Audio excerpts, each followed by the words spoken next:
My name is Chris Janusas. I'm 22 years old. I have an affinity for old things, and I like playing video games and working on cars.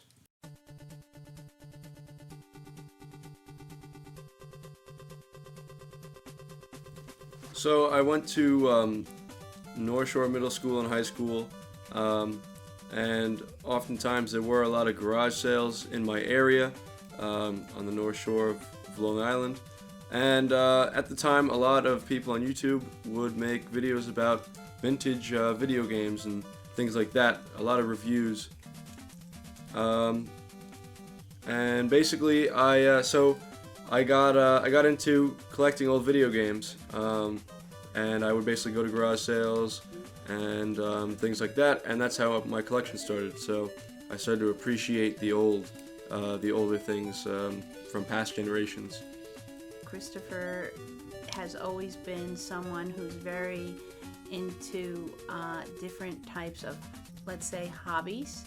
And as a kid, he would latch on to a certain concept or theme. Best way I can describe Chris is creative. He's an innovator, and he has a strong passion for hobbies that I've seen from no other man. I've seen him. Ever since I was a kid, he's always been tinkering with multiple old gaming systems and old tech, and it's kind of interesting because I used to be able to brag about it. I would brag about it. Oh, I have this because Christopher could do it. So yeah, it's been very interesting to see what type of consoles he's gotten over the years and what games.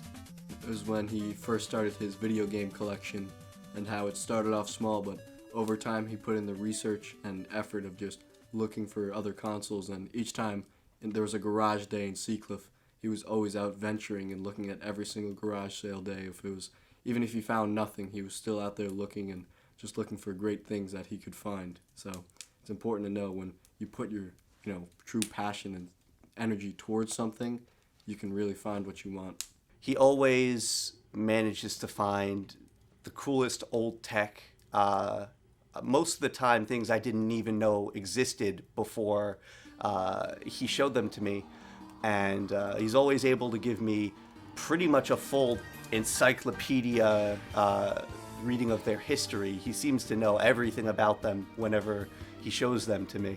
He got me a Sega Dreamcast for my birthday one year.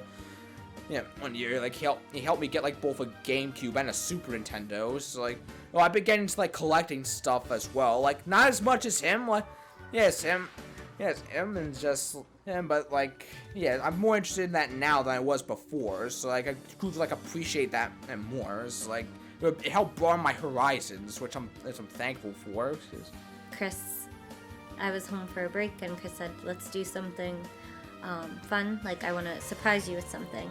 And the reason why he wanted to surprise me with round one was because we were in a Tetris battle on our phones. We downloaded the Tetris app, and we'd compete on the phone, but it's not real Tetris, it's an app. So he took me there to show me that they had the actual Tetris game. So we went there, and he beat me. But I told him it's because he has more practice playing video games than I do, and it's easier on the phone. So one of the things that I'm kind of gotten more interested in as I've collected more and more is the lesser known, kind of more obscure stuff. I'm really interested in stuff that was kind of trying to push the limit or be really advanced for the time. One of these is the Nintendo Virtual Boy. It was an attempt at making a virtual reality console, but it ended up being more of just a 3D kind of monochrome console. It did not do well, but it was a cool little piece of history. So this is another kind of obscure shot in the dark from the 90s. This is called the Panasonic 3DO, and it was basically an attempt to take video games into the next kind of generation with a lot of features like music CD playback, full motion video, and just better graphics overall. It's pretty much on par with a PlayStation 1 but it came out a few years before the PlayStation 1, so it was kind of ahead of the curve. What really brought it back was its price point. It retailed for about $700 on release in, I think, 1993 or 1992, which is a lot of money. But it's just, again, it's a cool. It's not something you think of when you think of video games, and it's a little bit more obscure, but it's a cool system nonetheless. So I also, as time went on, I also started to appreciate other old things from older generations, particularly the 80s. My dad knows a lot about cars and working on cars, so when the time came to buy my first car, I bought an '89 Firebird. It was in rough shape, rust-wise, and we did a lot of work to it. You remember when Christopher bought his first car, and he was so excited. He really didn't know how to do the work on it. It needed a lot of work. It was an old Firebird, but he was so interested in doing the work, even though he didn't know exactly how to do it. He kept asking me, how do we do this, how do we do that? He watched me do a few things, and after we did some repairs, I wasn't around, I was a little bit busy. The following week or two, he ended up doing a few of them himself, some major repairs to the car, by just calling me on the phone a few times and looking at some YouTube videos. And I felt that was a great movement by him. When he got his first car, the 1989 Firebird, he was up until, I believe, 2 a.m. and countless nights of just working on that car and making sure you had it done with that passion and just push for solid results and performance. And I think it's really important to note about himself. Christopher bought a Saab. I don't know what year it is, but it's very similar to the Saab car that Jerry Seinfeld drove on his TV show. And that was something he was very excited about purchasing and driving. And then about 2 years ago, we went on a family trip to Sweden, where they make Saabs, and he went to the Saab factory and museum and found out a lot of information, and he was able to actually get a sticker for the Saab that said, it was a picture of a troll, because where Saabs are made, the town is called Trollhättan, and he put that on his Saab car. And I'm just giving you this story to show how deeply involved he gets into his hobby. He really researches it. He likes to learn everything he can about it. And I've had a lot of cars since then. Most of them have been older than me. And I also recently have gotten into collecting cassette tapes and other old audio pieces like speakers and players and receivers and things like that. So this is my audio setup that I have right now. My uncle's really big into audio equipment. He kind of got me into it a little bit recently. And I really like cassettes. A lot of people like to collect vinyl and stuff like that these days. I really like cassettes because I used to have a cassette player in some of my cars, so I already had a lot of them. And yeah, they're also a lot cheaper, I would think, to collect them. Some vinyl is really expensive. So I got most of this stuff. Actually, I got this Sony receiver. I got it out of the local dump. We have an electronics section. And I got this out of the dump, and it works great. I got these 2 speakers also out of the dump, and they work great. And yeah, so I'll pop this in. I'll turn this on, and we can give it a listen.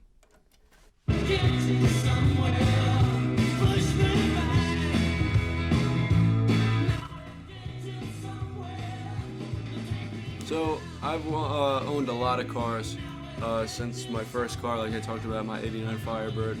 I did a lot of work on that car, but after that I ended up buying an '89 Corvette after I sold the Firebird. And it was funny, it was the same color, and it was also an '89, but it was pure coincidence. So yeah, I sold the Firebird and I got a Corvette, and then I bought a project car. I got a $300 Subaru SVX 1995, and that was a cool car, but it needed a lot of work with the gas tank and things like that, and I really didn't have time to work on it when I went away to college, so I ended up selling that car as well. And then when I came back from college, I sold the Corvette because I ended up buying a 2002 Saab 9.3 Turbo, and that's been a fun car for a while. But now I'm trying to sell that too because I want to get something that has a manual transmission, and the Saab is automatic. I also have a 1975 Oldsmobile, the Oldsmobile Delta 88. Not your father's Oldsmobile. New for 1975 are many advanced features. You have quad headlights, quad grille, and most importantly, a retractable bumper. So, in the event you do get an fender bender, your entire front fascia will be perfect. So this is my 75 Oldsmobile. I found it in Glen Cove. The first owner was an older gentleman, and he was just looking to give it to the next person, basically, to use. And I'm the second owner. And I really like this car. It's definitely the oldest car I've owned out of all my older cars. And it's pretty low on technology. It's got no CD player, no tape player, not even an 8-track. It's just got a radio. And it doesn't have many instruments either. It's just got a speedometer basically, and a gas gauge, and everything else is a warning light. But it is very comfortable, and I do drive it to school quite a bit, and it's like kind of like driving on a couch, you know, wherever you're going. So it's pretty comfortable. It gets a lot of head turns. Not that I really often care about trying to make a statement to other people, but I do like to talk about it with other people. A lot of people like to talk to me when they see me driving this around, and that's more what I like to drive interesting cars around, just to talk to people who want to know about it, or who just want to talk about their experience. So yeah, this car definitely doesn't handle as well as modern cars by a long shot, but the suspension is extremely comfortable. I'll give you a little example of that right now. I'll give it a little drive.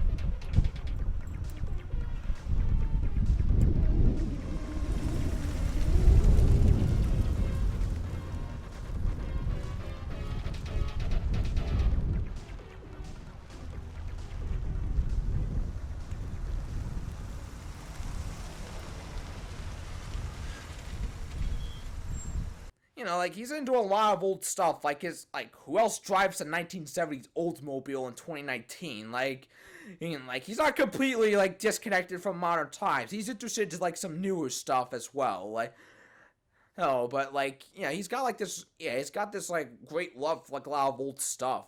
Oh, it's, like, it's great to see. Like, he knows so much. And, it's like, he has a lot to tell, and it's just, it's great to be with him.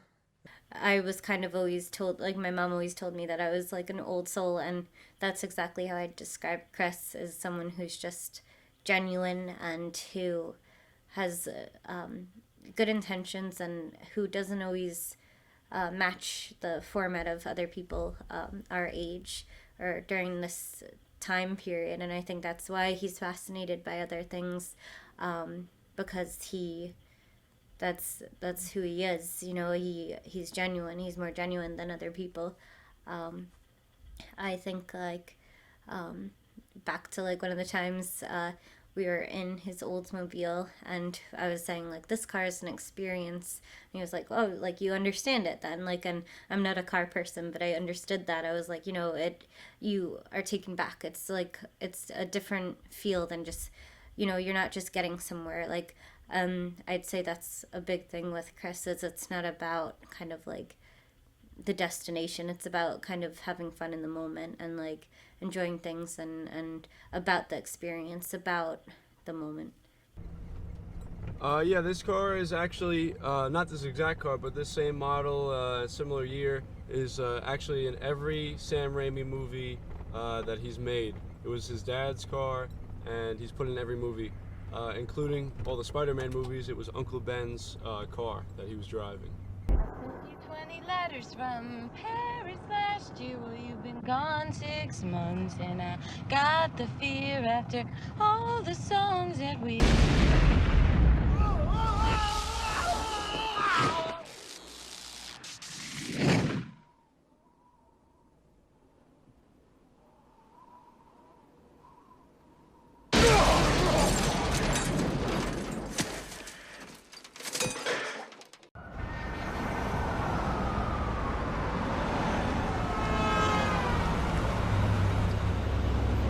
Thanks for the ride, Uncle Ben. Oh, wait a minute, Peter. We need to talk. Well, we can talk later. Well, we can talk now, if you let me. I put the pants in the box, Mrs. Parker. Thank you, Henry. Hi, Peter. Hey, Henry, you're getting tall. Henry, why don't you put those cookbooks in with the mixer? Okay.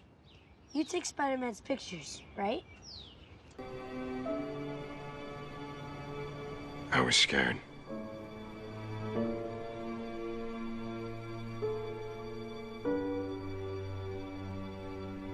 I told your uncle all he wanted was the car. What is it? I need your car. He said to me, why don't you just put down the gun and go home? I remember the day he was born like it was yesterday. It was one of the best days of my life.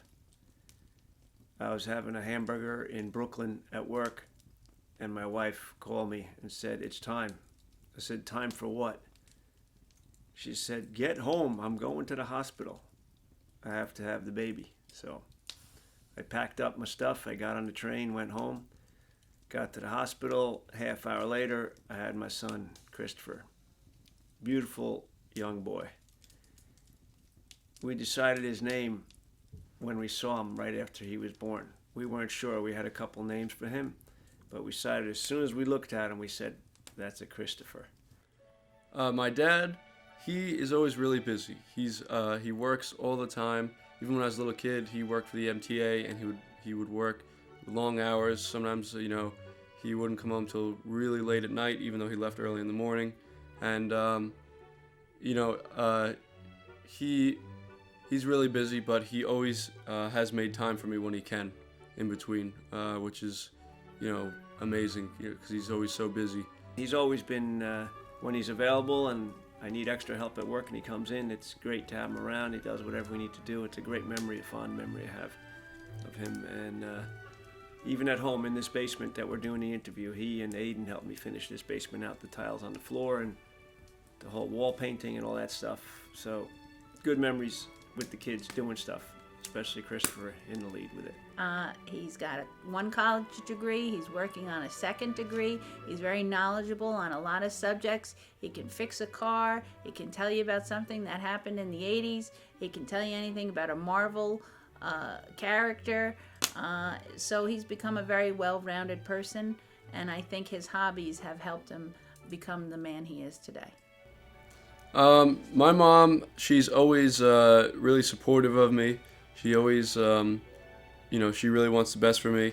And sometimes I feel like, maybe it can be a little tough to, always get the things done that she wants me to get done. But I know at the end of the day that she's doing it for me, and she cares about me a lot. And I think I have a pretty good relationship with my mom. We do a lot of things together, and we see each other a lot. So she's the best mom ever. I think that Christopher has been a good benefactor from when I'm growing up, and he's shown me, taught me many things and helped me learn and improve. And he's went through cars. I've learned some stuff about cars, and he's showed me to new experiences. And I think he's a good big brother overall. To sum it all up, he's a great person. He has a personality that's seen like no other. This innovative mind and creative mind of his is important to see, as, in society we don't see as many people who have this type of mind anymore. But just remember, through a lesson to learn from Chris is, if you have passion, a good personality, and you're just innovative, you can really make the world a better place, and you can make the people around you a better place. Love, my brother. My two brothers, they are two very different people. I think that my middle brother Aiden and we share a very similar sense of humor. We know how to make each other laugh. He is a little ridiculous once you get to know him, but he's a funny guy. And Trevor is funny too, but I think he has more of my mom's sense of humor. He's he's still growing up. He's only a freshman in high school, but him and I, my brother Aiden and I, and my brother Trevor and I think we have two very different relationships, but we're all pretty bonded pretty well. his love of history, his love of old things. He appreciates. He's a little bit more like grounded than someone like I am. Like he's a little bit more into like less of the fluff, and he wants the truth, but he loves stories and he loves art, and I think that's why he likes what he likes, and I think that's why we work well together, because we have that mutual interest of storytelling and creating stories. I met Andrea a little more than a year ago now when I was going to college at SUNY Oneonta. We hit it off pretty well. She likes a lot of the same things as I do, with reading and writing and things like that. She's a big writer. She wants to be a teacher like me. Yeah,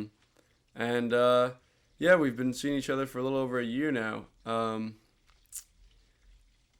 She's pretty good at keeping me on track and dealing with me when I'm a little out there or a little crazy, and I appreciate that. And yeah, she's she's a really good girlfriend. I met Chris in, I think, kindergarten. We were fighting over a hula hoop, and we found out our first names were both Chris, and the rest was history. We, from that point, did everything together. Chris Donati and I go way back. I'm sure he's talked about the hula hoop story. And that's basically how we met in elementary school. And we just became really good friends since then. I remember going over to his house when I was young. We'd play video games that I didn't have at home, like Halo and stuff like that. Basically, I think our friendship has just grown stronger and stronger as time has gone on. Sometimes I think we might get a little fed up with each other, but we never actually get angry at each other. We just, we won't see each other for a little while, sometimes just because life gets in the way. But, I'm always happy to hang out with Chris. A lot of my other friends and my girlfriend, they kind of see that he's a little, he can be a little eccentric sometimes, a little crazy, but he always means well. He means really well. There's almost too many memories to list with Chris. I guess an early one I'm pretty fond of is we used to make videos together, and we had this video called The Sad Big Daddy, based off of the Big Daddy from a video game we were both into called BioShock. It was filmed entirely in my bedroom, super low budget, if you couldn't tell already. And it was funny, we were going back and forth. I was playing the narrator, he was playing the Big Daddy, and he was kind of like interrupting me as the narrator, totally breaking the fourth wall. It still holds up pretty well today. It's still a pretty decent video.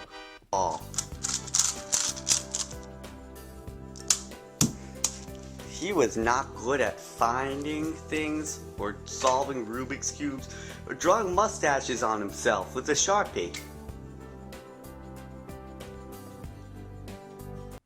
I think I met Joe in the 8th grade. I think we had the same homeroom, and I just remember Joe and we got along pretty well because I think we both have a pretty big imagination, and we like to roll with just crazy ideas. Joe's definitely one of my best friends. I've known him since the 8th grade now, so a long time. And sometimes it's hard to kind of keep up with Joe and see him as regularly as I do with my other friends, because he moves around a lot, I know, and he lives a little farther away than he used to, but we usually try to make an effort to see each other when we can. And also I'm pretty bad at keeping in touch with people, so that kind of plays into it. But Joe, if I had to describe him, I'd say he's very passionate about what he does. He could explain a lot of things to you about his favorite franchises, video games, movies. Joe is just a pop culture and a multimedia kind of guru. He knows a lot, and he's passionate about what he does. And again, I think Joe is just one of those friends I'm going to have forever. I first met Chris like in middle school. Like we kind of like saw each other like here and there throughout like throughout the school like years. Like kind of talking a little here and there, but like we really like start to actually like meet and discuss like in 8th grade when we had like the same like advisory room.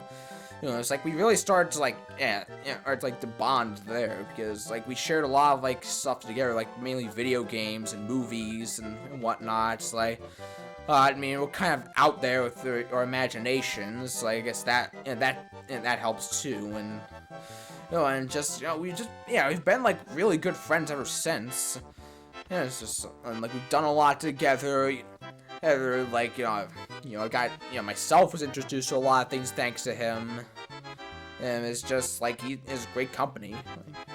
So I'd say, I guess if I had to describe my taste in just with old video games and old cars and things like that, I think I don't know, I prefer just, I guess the old ways or older things, and I like to see how things used to be, and I really like the obscure things as well.